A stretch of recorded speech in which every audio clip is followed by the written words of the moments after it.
नमस्ते पेरेंट्स। आज हम नेक्स्ट इशू देखेंगे जो कि है टूथ प्रॉब्लम। बच्चों में ये बहुत बार टूथ प्रॉब्लम या डेंटल प्रॉब्लम पाया जाता है। ये एक एसोसिएटेड प्रॉब्लम स्पेशल नीड बच्चों में हमेशा पाया जाता है।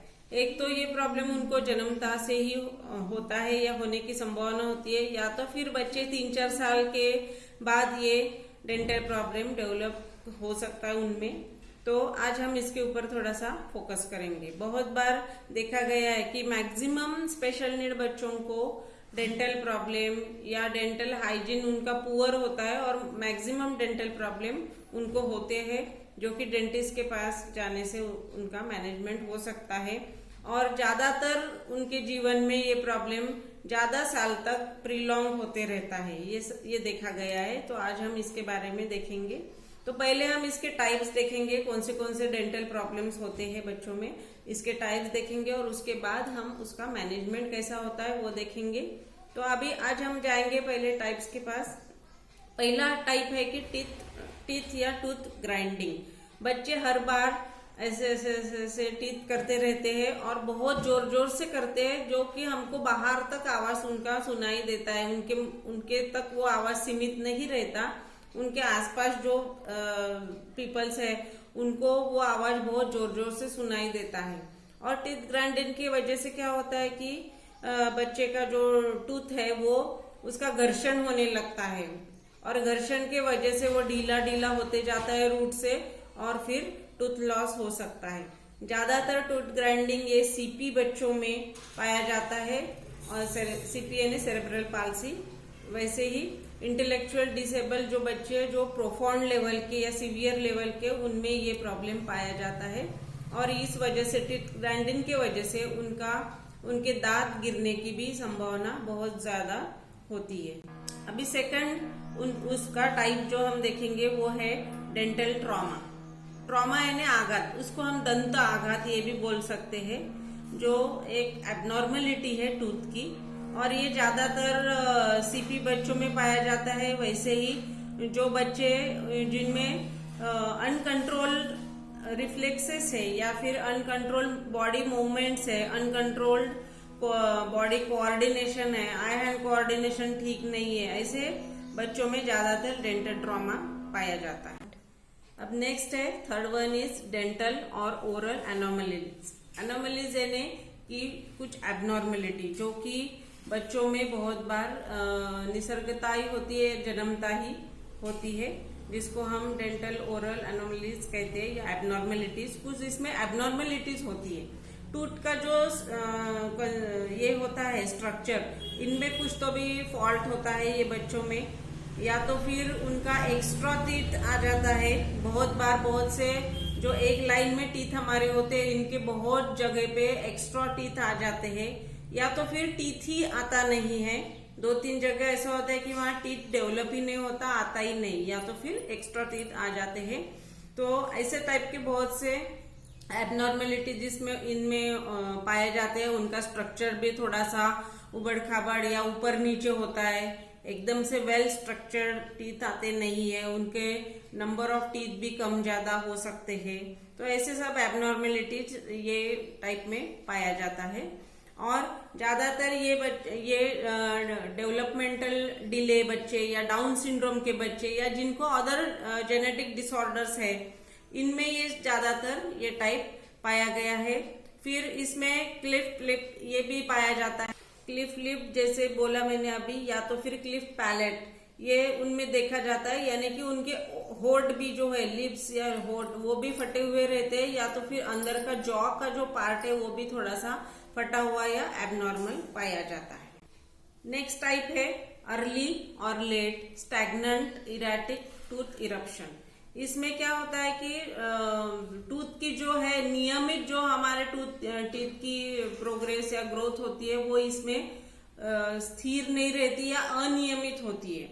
उसका जो टीथ का बढ़ने का धीरे धीरे रूट से बाहर आता है, फिर धीरे धीरे उसकी डेवलपमेंट होती है। ये जो नॉर्मल स्टेजेस है वो नॉर्मल स्टेजेस इसमें आते नहीं है। टीथ एकदम छोटा ही रहता है बहुत साल तक, या तो फिर बहुत ज्यादा एबनॉर्मल बड़ा हो जाता है, यानी उसमें अनियमितता ज्यादातर पाई जाती है। ऐसा ये प्रॉब्लम इसमें होता है, यानी टूथ का प्रोग्रेस या या उसका डेवलपमेंट से रिलेटेड ये टाइप पाया जाता है। नेक्स्ट टाइप है बैड ऑर्डर या फिर बैड और पुअर डेंटल हाइजीन, यानी इसमें उनके मुंह से बार बार गंदा स्मेल आते रहता है, वो जब बोलते हैं या खाना खाते हैं या फिर आसपास से हमारे जाते हैं, जोर से खांसते हैं या बोलते हैं, ये सब वक्त उनके मुंह से गंदा ऑर्डर यानी गंदा स्मेल आते रहता है। बार बार कितना भी आप ब्रश करो, ये कुल्ला करो, फिर भी ये बैड ऑर्डर आते रहता है। और इससे उनके ओरल इन्फेक्शंस भी या डेंटल इन्फेक्शंस भी क्रिएट होने के चांसेस होते हैं। बार बार उनको फिर डेंटल इन्फेक्शंस होते हैं, टीथ में या तो फिर गम्स में इन्फेक्शंस होते रहते हैं और उस वजह से भी ये सब ऑर्डर आते रहता है। और उनका हाइजीन, डेंटल हाइजीन भी बहुत पुअर रहता है, यानी साफ दांत रहते नहीं है, उनमें कुछ कीटाणु चढ़ते हैं या तो फिर येलोइश दांत हमेशा दिखते हैं या तो फिर ब्लैकिश दिखते हैं। ये सब इन्फेक्शन का पार्ट होता है और हाइजीन, डेंटल हाइजीन भी उनका बहुत ज्यादा पुअर होता है। तो अभी हमने ये सब टाइप्स देखे, अब हम नेक्स्ट जाएंगे मैनेजमेंट पार्ट की ओर। तो मैनेजमेंट पार्ट अभी हम देखेंगे। तो मैनेजमेंट पार्ट में है पहला डेंटल होम्स। तो ऐसे डेंटल होम्स होते हैं या तो वो क्रिएट किए जाते हैं specially for special need childrens. उनमें उनका रेगुलर चेकअप होता है और प्रिवेंटिव मेजर्स भी उसमें अप्लाई किए जाते हैं ताकि आगे जाके बच्चों को बहुत ज्यादा मेजर या सीरियस डेंटल प्रॉब्लम ना हो। इसलिए उनका रूटीन डेंटल चेकअप उसमें होता है डेंटल होम में। बच्चे को बार बार 15-15 दिन में उसमें डेंटल होम में विजिट करना जरूरी होता है। तो ऐसे डेंटल होम बहुत जरूरी है हर एक जिले में या हर एक सिटी में होना या गांव में होना, ताकि बच्चों का प्रिवेंशन हम उनका कर सके उनके डेंटल हाइजीन के लिए। तो प्रिवेंटिव मेजर्स के लिए डेंटल होम बहुत जरूरी है और इसमें बच्चों का रेगुलर हेल्थ चेकअप और रेगुलर डेंटल चेकअप होता है, जिससे कि कुछ आगे जाके इन्फेक्शन या कुछ डिजीज है या तो फिर जो अभी मैंने टाइप्स बताए डेंटल प्रॉब्लम्स के, वो कुछ क्रिएट हो रहे क्या, ये सब अर्ली डिटेक्शन उसमें बच्चे का होता है। तो ये पहला डेंटल होम होता है।